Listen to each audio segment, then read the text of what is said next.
여러분 안녕하십니까? 얼마 전 인텔이 2세대 프로세서 샌디 브리지를 출시하면서 올해 PC 시장의 대변화를 예고했는데요. 그런데 설 전에 샌디 브리지 메인보드 결함 사건이 발생하면서 큰 파장을 일으키고 있습니다. 자세한 내용은 홍진욱 기자가 취재했습니다.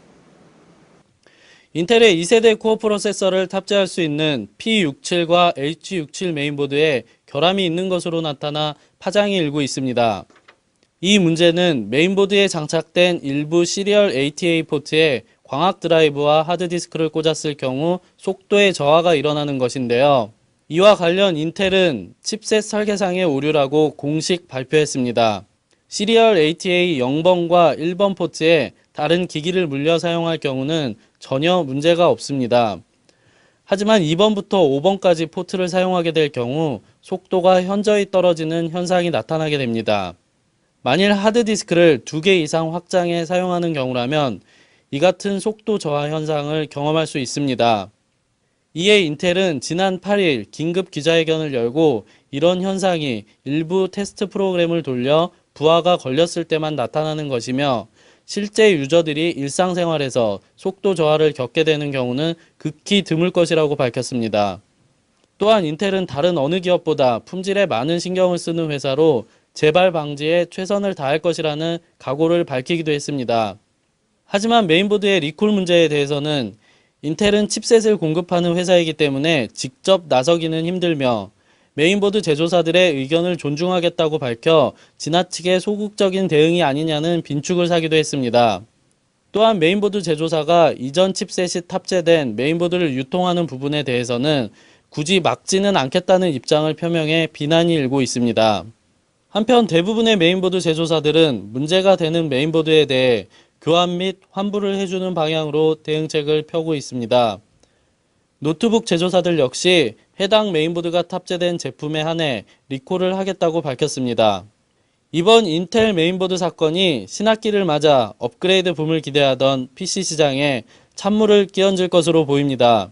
미디어잇 홍진욱입니다. 이번 샌디 브리지 보드 칩셋 결함으로 업계나 소비자에 미치는 파장은 상당할 것 같은데요. 하루빨리 정상화되기를 기대합니다. 다음은 2월 둘째 주 주요 소식을 알아보겠습니다. 세계 최대 이동통신 전시회인 모바일 월드 콩그레스가 오는 14일부터 스페인 바르셀로나에서 열리는데요. 삼성의 갤럭시 S 후속폰 등 많은 기업들이 스마트폰과 태블릿 PC를 공개할 것으로 알려져 관심을 끌고 있습니다. 작년 4분기에 세계 스마트폰 판매 대수가 1억 90만 대로 사상 처음으로 PC 판매 대수를 앞질렀다고 포춘 인터넷판이 보도했습니다. 점유율 1위는 노키아이며 그 뒤로 애플과 리서치인모션, 삼성전자 순으로 나타났습니다. 오는 6월 5일 애플의 연례 행사인 세계개발자 컨퍼런스에서 아이폰 5가 발표될 것이라는 소식들이 미국의 IT 전문 사이트 등에서 흘러나오고 있습니다. 지난해 애플의 CEO 스티브 잡스는 이 자리에서 아이폰 5를 공개한 바 있습니다. 리서치인모션이 스마트폰 블랙베리 토치를 국내에 출시하면서 한국 지사 설립과 서버 접속 비용 축소 등을 무기로 국내 시장 공략에 나섰습니다. 구글이 음성인식 기술을 추가한 아이폰용 무료 번역기 앱을 공개했습니다. 구글 번역기는 15개 언어의 음성 입출력이 가능하며 텍스트 기반 단어 및 문장 번역의 경우 총 57개 언어를 지원합니다. 방송통신위원회가 1월 말까지 내놓기로 한 지상파 재송신 제도 개선안이 지연되고 있어 케이블 TV에서 지상파 재송신 문제가 다시 불거져 최악의 경우 재송신 중단 가능성도 배제할 수 없게 됐습니다. 애플이 아이패드2를 생산하기 시작했다고 월스트리트 저널이 보도했는데요. 이와 관련해 애플 대변인은 언급을 자제했다고 합니다. 한편 인터넷에서는 벌써 아이패드3 출시 소문까지 나돌고 있습니다. 방송통신위원회 관계자에 의하면 오는 3월 안으로 국내 모든 스마트폰 정액 요금제의 기본 음성 통화량이 20분씩 늘어날 것이라고 밝혔는데요. 이와 관련해 통신업계는 무리한 정책이라고 반발하고 있습니다. 인터넷으로 공동구매자를 모아 할인가에 상품을 파는 소셜커머스 이용자 4명 중 1명은 허위 과장 광고 등의 피해를 호소한 것으로 서울시 전자상거래센터 조사 결과 나타났습니다. 지난해 스마트폰, 태블릿 PC 등 스마트기기 등장 이후 전자책 이용률이 2배 이상 늘어난 것으로 문광부가 발표했는데요. 스마트기기 등장이 독서 문화를 변화시킬지 좀 더 지켜봐야겠습니다. NC소프트의 프로야구 9번째 구단 창단을 KBO가 승인해 조만간 공식적인 창단 절차가 마무리될 것으로 보입니다. NC소프트는 오는 2014년 1군 리그 참가를 목표로 하고 있다고 합니다. NC소프트의 아이온이 107주 동안 PC방 점유율 1위를 기록하며 국내 온라인 게임 역사상 최장 흥행 기록을 세웠는데요. 종전 게임 하이의 서든어택이 세웠던 106주 기록을 2년 4개월 만에 갱신한 것입니다.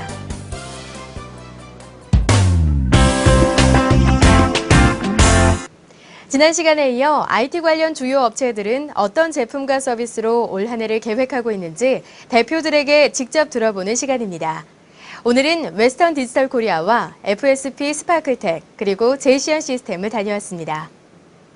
올해도 예년과 마찬가지로 스토리지에 대한 전반적인 시장의 성장세는 지속이 될 것으로 예상이 됩니다.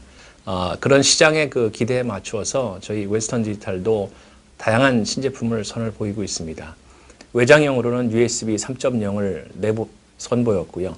그 다음에 인터널 드라이브의 경우에는 SATA 3, 그 다음에 그 용량 면에서는 3TB의 고용량을 신제품을 소비자들에게 선을 보이고 있습니다. 이러한 어떤 다양한 제품의 그 소개와 함께 그동안 꾸준히 저희가 노력해왔던 전문화된 그 유통 채널 그리고 지방의 서비스 강화 이런 부분들을 조금 더 올해는 더 신경을 써서 과거와 마찬가지로 WD가 고객분들에게 조금 더 사랑을 받을 수 있는 그런 기업이 될 수 있도록 지속적인 노력을 하겠습니다.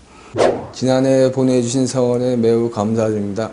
이에 보답하기 위하여 올 한 해 저희가 3월에 8 플러스 브론즈 출시와 4월에 골드 시리즈 출시를 앞두고 있습니다. 더불어 4월에 저희가 추진하고 있는 이벤트와 10월에 추진하려고 하는 이벤트도 갖추어 여러분을 찾아뵙도록 노력하며 좋은 제품과 신뢰와 정직을 가지고 다시 한번 올 한 해 열심히 노력하겠습니다. 우리 회사는 기가바이트와 1998년부터 비즈니스 협력 관계를 공고히 구축하고 있습니다. 그중 메인보드는 지난해에 리테일 기준 마켓쉐어 30%를 달성하기도 했습니다. 또한 그래픽 부분에서도 사상 최대의 실적을 달성한 한 해이기도 했습니다. 이를 바탕으로 2011년에는 메인보드 부분에서 마켓쉐어 1위 부문을 더욱 공고히 하고 그래픽 부분은 보다 더 질 좋은 서비스로 작년의 성장세를 올해도 이어가도록 노력하겠습니다. 우리 회사는 지난해 뉴디아 브랜드로 기업 전용 리스 렌탈 PC 시장에 진입하였습니다. 이를 바탕으로 올해는 인트라넷망과 인터넷망을 동시에 한 PC에서 사용할 수 있는 듀얼 PC를 올 상반기 내에 출시할 계획에 있습니다. 우리 회사의 또 하나의 성장 동력 부분인 카 인포테인먼트 부분, 즉 오디오, 비디오, 내비게이션이 통합된 AVN 사업 부문을 올해는 더욱더 강화하여 수출 시장 개척에 노력하도록 하겠습니다. 마지막으로 2011년도에도 서울과 부산, 대구, 대전, 광주에 위치한 우리 고객센터와 더불어 고객 여러분들의 불편이 없도록 최선을 다하도록 노력하겠습니다. 고맙습니다. 졸업과 입학 시즌이 되면서 선물 찾는 분들 참 많으실 텐데요. 구매할 때에는 사용할 사람의 용도에 맞춰 적당한 가격선에서 구매하는 것이 좋겠죠. 혼자서 구매하기가 어려울 때에는 다른 사람들의 리뷰 등을 통해 각종 정보를 모으고 가격 비교 사이트 등을 통해 최저 가격으로 구매하는 것도 도움이 되겠습니다. 오늘 알짜 뉴스는 여기까지입니다. 저는 다음 시간에 찾아뵙겠습니다. 고맙습니다.